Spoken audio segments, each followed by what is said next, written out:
Next up, in this week's Legend of Korra double bill, we have the episode Original Airbenders. The show finds Tenzin in the process of training his new airbender recruits, and yeah, it's going about as well as you think it might be, so not good at all. However, when Tenzin takes the wrong kind of advice from Bumi, he ends up pushing his new students to the breaking point. This pretty much means we get a whole episode worth of J.K. Simmons yelling at people, which you know, I am A-okay with. Speaking of Bumi, he really did get a chance to shine this episode. The theme of siblings has been very strong this season already, and it was nice to see the two brothers kind of bounce off each other. Kai quickly shows himself to be an airbending natural, and the episode goes out of its way to grow the relationship between him and Jinora. She likes him even though it's clear he hasn't quite bought into the air nomad dogma yet, and that he's still really a troublemaker at heart. I think the best scene of the episode actually goes to Pema, who if you didn't know is voiced by the very funny Maria Bamford. In past seasons she was just kind of the pregnant lady. Here she gets much more to do as a character, and I really appreciated it. Again, remember, she's just a normal everyday person who married into all the airbender weirdness. Now don't fret, well this is definitely a very character-driven piece. Original Airbenders does make time for the untrained students to battle a group of sky bison poachers, because damn it, who doesn't hate poachers, am I right?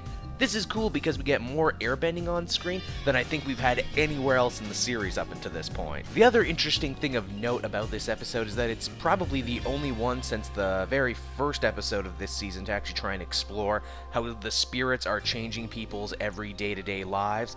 It's a much appreciated little addition. Original Airbenders is a much lighter and fancy-free episode, one that is almost entirely devoid of the main Team Korra players. It's nice to know the writers are confident enough in their own material to have such a low-key episode like this one. I did enjoy it, 7.5 out of 10.